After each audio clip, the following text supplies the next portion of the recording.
नमस्कार, मेरा नाम रवि श्रीवास्तव है। ये चैनल है म्यूचुअल फंड्स विद रवि।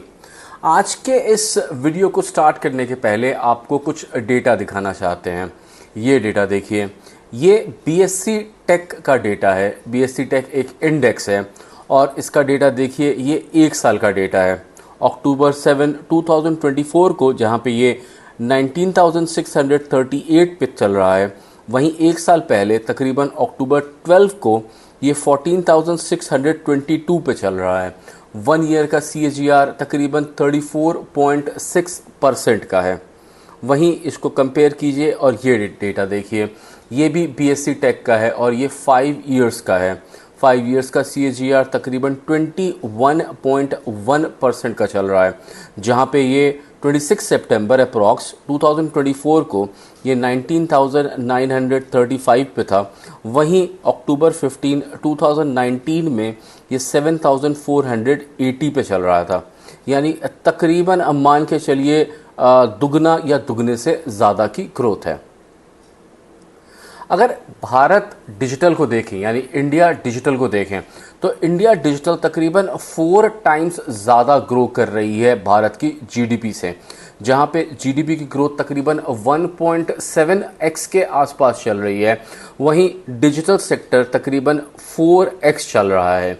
उसका रीज़न है बेसिकली जितनी हमारी जनसंख्या है और उस जनसंख्या में डिजिटल कंपोनेंट का यूसेज। अगर ये डेटा आप देखें, भारत में तकरीबन 1013 मिलियन स्मार्टफोन यूज़र्स हैं।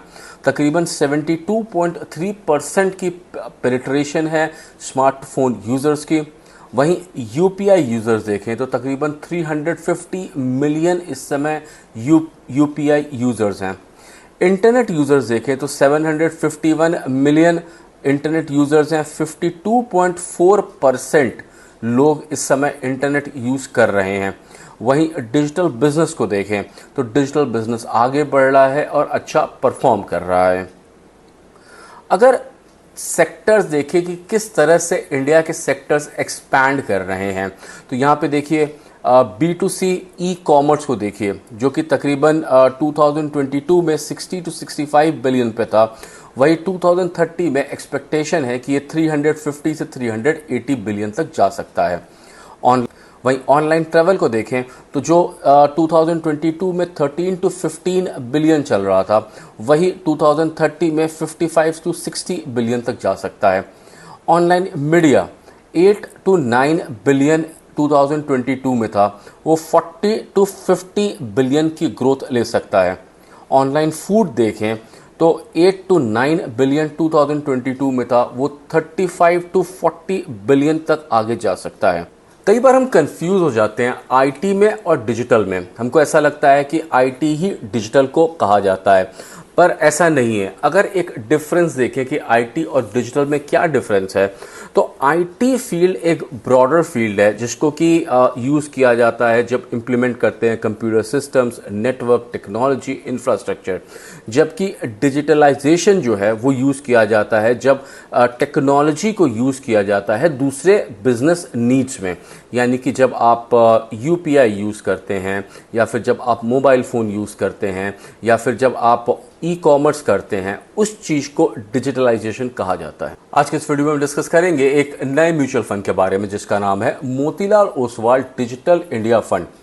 डिटेल में चर्चा करेंगे इस म्यूचुअल फंड के बारे में। ना सिर्फ जानेंगे इसके बेसिक डिटेल्स, बल्कि इसका investment objective, asset allocation, benchmark, खूब सारा इन्फॉर्मेशन हम बेंचमार्क को लेके आए हैं।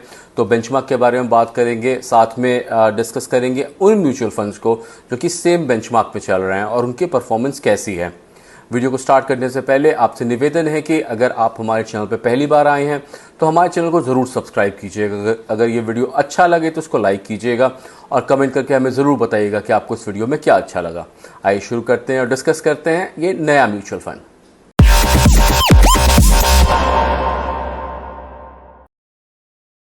फंड का नाम है Motilal Oswal digital India fund, जिसका ओपन डेट 11 अक्टूबर है, क्लोज डेट 25 अक्टूबर है, अलॉटमेंट डेट 4 नवंबर होगा। मिनिमम इन्वेस्टमेंट इसमें 500 रुपीज़ है। सिप करिए या लमसम करिए, तो कुछ भी नहीं है, पर एक एग्जिट लोड है। इसमें 1% का चार्ज लगेगा अगर आप 3 मंथ्स के पहले एग्जिट करते हैं तो। NAV 10 रुपीज़ का है। फंड टाइप ये ओपन एंडेड है। कैटेगरी ये थीमेटिक है क्योंकि एक थीम को फॉलो करेगा। इन्वेस्टमेंट ऑप्शन इसमें ग्रोथ और IDCW है। इन्वेस्टमेंट प्लान इसमें डायरेक्ट प्लान, रेगुलर प्लान है। बेंचमार्क यूज़ करेगा BSE टेक TRI को, और ये सूटेबल है उनके लिए जो कि एक लॉन्ग टर्म का इन्वेस्टमेंट देख रहे हैं। इन्वेस्टमेंट ऑब्जेक्टिव अगर देखें तो ये बेंचमार्क यूज करना चाहता है BSE टेक TRI को, और प्राइमरीली इन्हीं कंपनी में पैसा लगाना चाहता है जो BSE टेक TRI के अंडर आती हैं। अब ये कैसी कंपनियां होंगी? तो ये उन कंपनियों में पैसा लगाएगा जो कि डिजिटल और टेक्नोलॉजी डिपेंडेंट कंपनी होंगी। ऐसी कंपनियां जो hardware, peripheral, component, software, technology, telecom, media, entertainment, e-commerce, या फिर कोई ऐसी कंपनी होगी जो कि डिजिटलाइजेशन से प्रॉफिट ले रही हो। तो ये ऐसी कंपनी को सर्च करेगा और उनमें ही ये पैसा लगाएगा। अगर फंड मैनेजर की बात करें तो इनके फंड मैनेजर होंगे मिस्टर संतोष सिंह जो कि एग्जीक्यूटिव ग्रुप वाइस प्रेसिडेंट हैं, अजय खंडेलवाल जो एग्जीक्यूटिव ग्रुप वाइस प्रेसिडेंट हैं, निखित शाह जो CIO हैं और फंड मैनेजर हैं, राकेश सेठी जो कि फंड मैनेजर डीलर हैं, अतुल मेहरा जो कि वाइस प्रेसिडेंट हैं, और सुनील सावंत जो कि डीलर एंड फंड मैनेजर हैं। अगर एसेट एलोकेशन देखें तो मेनली जो पैसा ये इन्वेस्ट करेगा 80 to 100% का वो उन्हीं कंपनियों में करेगा जो कि इस पर्टिकुलर बेंचमार्क में आएंगी, यानी कि डिजिटलाइजेशन स्पेस के अंडर में आएंगी। बाकी 0 to 20% का पैसा ये दूसरी कंपनियों में भी इन्वेस्ट कर सकता है। 0 to 20% का पैसा ये डेट और मनी मार्केट इंस्ट्रूमेंट में भी कर सकता है। 0 to 10% का पैसा ये रिट्स या इन्वेट्स में कर सकता है, और 0 to 5% का पैसा ये म्यूचुअल फंड्स के यूनिट्स को खरीदने में भी कर सकता है। अगर बेंचमार्क को देखें तो बेंचमार्क यूज करेगा ये BSE टेक TRI को। तो BSE में टोटल 500 कंपनीज आती हैं।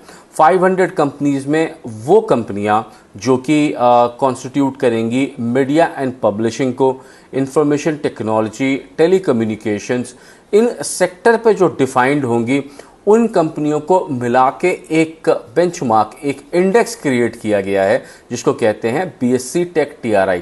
इसमें टोटल 26 कंपनीज होंगी जो कि इंक्लूड होंगी, और ये जो पूरा फोकस होगा, कंसंट्रेशन होगा, वो टेक्नोलॉजी ड्रिवन की तरफ होगा। अगर इसका रिटर्न देखें तो इसका जो टोटल रिटर्न अगर देखें तो एनुअलाइज्ड रिटर्न 1 ईयर का देखें तो तकरीबन ये 38.50% का रिटर्न दे सकता है ये बेंचमार्क। 3 इयर्स में 10.64, 5 इयर्स में 22.92 और 10 इयर्स में 14.76% का रिटर्न दे सकता है। वहीं अगर इसका जो प्राइस रिटर्न है वो देखें एनुअलाइज्ड, 1 ईयर का रिटर्न तकरीबन 36%, 3 इयर्स का 8.68%, 5 इयर्स का 20.80% और 10 इयर्स का 12.77% का रिटर्न आ सकता है। अब ये 26 कंपनीज जो होंगी उसमें प्राइमरीली कौन कौन सी कंपनी होगी या किसका वेटेज सबसे ज़्यादा होगा? तो अगर टॉप 10 कंपनीज की बात करें तो वहाँ इन्फोसिस, भारती एयरटेल, TCS, HCL, टेकेम, विप्रो, इस तरह की कंपनियां आएंगी।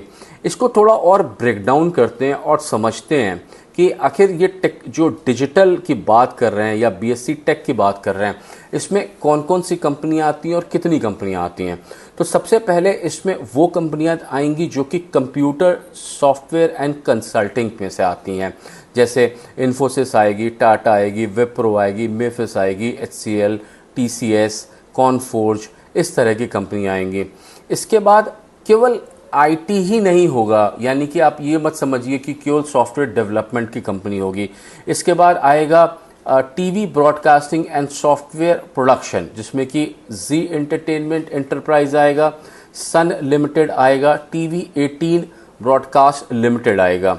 इसके बाद देखिए तो आएगा टेलीकम्युनिकेशन, जहाँ पे Tata communication, Tata tele services, Bharti Airtel, ITI limited, Tejas, HFCL, Indus towers limited, इस तरह की कंपनियां आएंगी जो कि टेलीकॉम, सेलुलर और फिक्स्ड लाइन या फिर टेलीकॉम इंफ्रास्ट्रक्चर की कंपनियां जो होती हैं वो आएंगी। साथ में इसमें थोड़े से और कंपनीज आएंगी जो कि बेसिकली अलग अलग सेक्टर से हैं, जिसमें कि PVR आएगा जो कि फिल्म डिस्ट्रीब्यूशन, फिल्म प्रोडक्शन और डिस्ट्रीब्यूशन में आता है। उसके बाद जस्ट डायल आएगा, नेटवर्क 18 मीडिया आएगा, राउट मोबाइल लिमिटेड आएगा और तनाला प्लेटफॉर्म्स लिमिटेड आएगा। तो यहाँ पे अलग अलग सेक्टर्स होंगे, अलग अलग चीज़ें होंगी। सिर्फ आप कंप्यूटर, सॉफ्टवेयर और कंसल्टिंग को मत समझिएगा, यहाँ पे अलग अलग सेक्टर्स होंगे जहाँ पे आपका पैसा लगेगा। उन म्यूचुअल फंड्स को देखते हैं जो कि सेम बेंचमार्क को लेके चल रहे हैं, ताकि आपको पता चल सके कि अगर आप इस म्यूचुअल फंड में पैसा इन्वेस्ट करेंगे तो आपका रिटर्न कैसा हो सकता है। सबसे पहले देखिए वो म्यूचुअल फंड जो कि 1 ईयर से चल रहे हैं।